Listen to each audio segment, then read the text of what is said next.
வணக்கம் நண்பர்களே, welcome back to Epic Life. நான் உங்கள் வெற்றி கூட்டாளி. பள்ளிக்கூடம் சொல்லித்தராத பணத்தின் பாடங்கள் அப்படிங்கிற இந்த புத்தகத்தில் இருக்கக்கூடிய ஒவ்வொரு பாடங்களை நம்ம தொடர்ச்சியாக ஒவ்வொரு பகுதிகளை நம்ம பார்த்துட்டு வரோம். இது 9வது பாகம். இன்னைக்கான பாடம் லெசன் 19, ப்ரையாரிட்டைஸ் யோர் ஸ்பெண்டிங். நீங்கள் செலவு பண்ணுற அந்த பணத்தை நீங்கள் எந்தெந்த விஷயத்தில் செலவு பண்ணுறீங்க அப்படின்னு சொல்லிட்டு ப்ரையாரிட்டைஸ் பண்ணணும். அதாவது எது முக்கியம் எது முக்கியம் இல்லை அப்படின்னு நீங்கள் பிரித்து எது முக்கியமோ அதில் செலவு பண்ணணும். இது கொஞ்சம் ரொம்ப ரொம்ப முக்கியமான ஒரு டேக்அவே. இது என்ன சொல்கிறாங்க அப்படின்னா, ஈவன் மிகப்பெரிய ஒரு மில்லியனர் கூட, மிகப்பெரிய உலக பணக்காரனாக இருந்தால் கூட எல்லாத்துலேயும் அவங்க செலவு பண்ணிக்கிட்டு இருக்க மாட்டாங்க. வேணுங்கிற விஷயத்திலாம் பணத்தை தூக்கி போட்டிருக்க மாட்டாங்க. ப்ரையாரிட்டைஸ் பண்ணுவாங்க அப்படின்னு சொல்கிறாங்க. இதை பண்ணுறதுக்கு நீங்கள் முதல் விஷயம் வாண்ட்ஸ் அண்ட் நீட் அப்படின்னு இருக்குது இல்லைங்களா. அதாவது வாண்ட் அப்படின்னா எனக்கு இது வேண்டும் அப்படின்னு சொல்லக்கூடிய விஷயங்கள், நீங்கள் விருப்பப்படுற விஷயங்கள். நீட் அப்படின்னா உங்களுடைய தேவை. இந்த ரெண்டு விஷயங்களையும் முதல்ல நீங்கள் தெளிவாக பிரிச்சிடணும். உங்களுக்கு என்ன வேணும், உங்களுக்கு என்ன தேவை அப்படிங்கிற விஷயங்கள் உங்களுக்கு தெளிவாக புரியணும். இதில் 2வது ஸ்டெப்பு தான் கொஞ்சம் கஷ்டமான ஒரு டிஃபிகல்ட்டான ஒரு ஸ்டெப். அது என்ன அப்படின்னா, இப்போ நீங்கள் இது ப்ரையாரிட்டைஸ் பண்ணணும். இப்போ உதாரணத்துக்கு நீங்கள் ரொம்ப சோஷியலைஸ் பண்ணணும், நிறைய பேர்த்து கூட போய் பேசணும், நிறையா சுற்றணும், நிறைய இடத்துல போய் சாப்பிடணும் அப்படின்னா ஓகே, நீங்கள் அதை ப்ரையாரிட்டைஸ் பண்ணிட்டீங்க அப்படின்னா இன்னொரு இடத்துல அந்த பணத்தை நீங்கள் மிச்சப்படுத்தணும். வேறு ஏதாவது ஒரு விஷயத்தில் நீங்கள் மிச்சப்படுத்தணும்.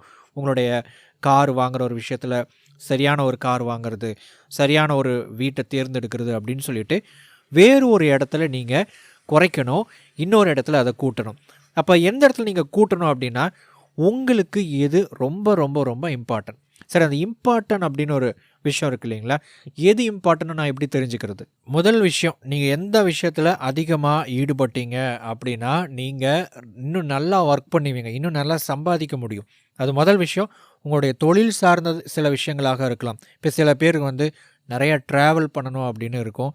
சில பேருக்கு நிறைய பேர்த்து கூட நம்ம நெட்வொர்க்கிங் பண்ணணும் அப்படின்னு சொல்லிட்டு இருக்கோம். ஸோ இந்த மாதிரிலாம் இருக்கும் இல்லைங்களா. அந்த மாதிரி இருக்கிற விஷயங்கள்.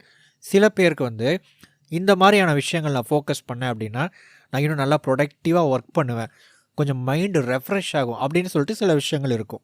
இதைத்தான் நீங்கள் ரொம்ப முக்கியம், ரொம்ப ரொம்ப தேவை அப்படின்னு நீங்கள் எடுத்துக்கணும். ஸோ உங்களுக்கு என்ன தேவை அப்படிங்கிறத முதல்ல கண்டுபிடிங்க. அந்த தேவை அப்படிங்கிற ஒரு விஷயம், அதாவது நம்முடைய உணவு, இருப்பிடம், போடுவதற்கான அந்த ட்ரெஸ்ஸு, இதை தாண்டி நீங்கள் ப்ரொடக்டிவாக இருக்கிறதுக்கு, உங்களுடைய பிஸ்னஸ் ரன் பண்ணுறதுக்கு, நீங்கள் நிறைய சம்பாதிக்கிறதுக்கு எந்த விஷயம் ரொம்ப முக்கியம் அப்படின்னு பாருங்கள். இதை தாண்டி என்ன முக்கியம் அப்படின்னு பாருங்கள். ஸோ இப்படி பார்த்தீங்க அப்படின்னா நீங்கள் எல்லாத்துலேயும் செலவு பண்ண மாட்டீங்க, எல்லாத்துலேயும் உங்களுடைய பணத்தை கொண்டு போய் கொட்டிக்கிட்டு இருக்க மாட்டீங்க. எது முக்கியம் அப்படின்னு கண்டுபிடிங்க.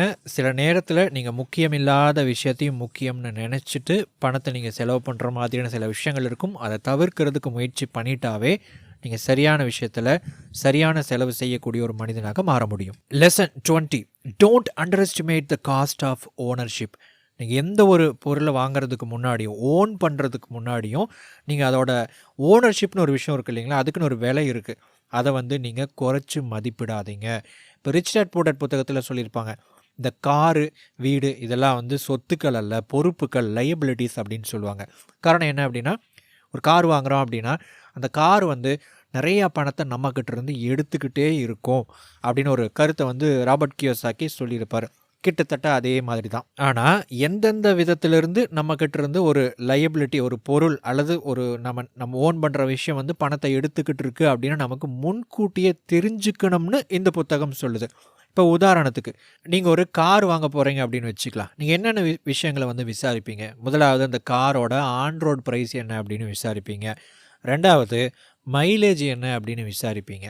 அதை தாண்டி எத்தனை பேர் போகிறோம் வரோம், சேஃப்டி ஃபீச்சர்ஸ் இதெல்லாம் யோசிப்போம் இல்லைங்களா.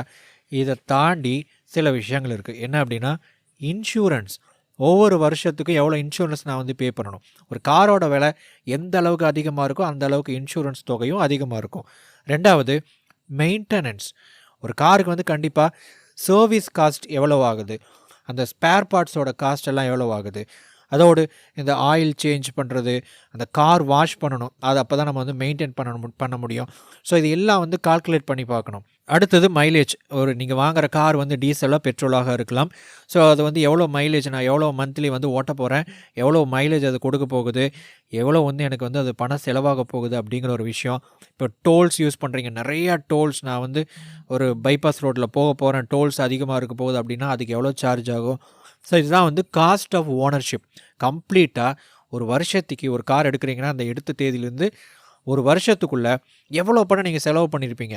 Just mileage, on road price மட்டும் இல்லை, இதை தாண்டி ஏதாவது ஒரு ரிப்பேர் வந்துச்சுன்னா அதுக்கு எவ்வளோ செலவாகும். ஸோ இத்தனை விஷயங்களையும் நீங்கள் வந்து மனசில் கால்குலேட் பண்ணினா மட்டும்தான் காஸ்ட் ஆஃப் ஓனர்ஷிப்பை கம்ப்ளீட்டாக நீங்கள் கால்குலேட் பண்ண முடியும். ஒரு காரை ஓன் பண்ணுறதுக்கான கம்ப்ளீஷன் அப்படிங்கிற ஒரு விஷயம் உங்களுக்கு வந்து கிடைக்கும். அப்போ தான் நீங்கள் சரியான ஒரு பொருளாதார முடிவுகளை நீங்கள் எடுக்க முடியும். ஸோ இப்படி யோசிச்சு பாருங்கள். அடுத்த முறை நீங்கள் எந்த ஒரு விஷயத்தை வாங்குறதுக்கு முன்னாடி நீங்கள் பட்ஜெட் போட்டு வாங்கணும் அப்படின்னா இந்த கருத்துக்களை முன் வச்சு இதை வாங்கினா ஓன் பண்ணுறதுக்கான அந்த காஸ்ட் என்ன அப்படின்னு சொல்லிட்டு யோசிச்சு பாருங்கள்.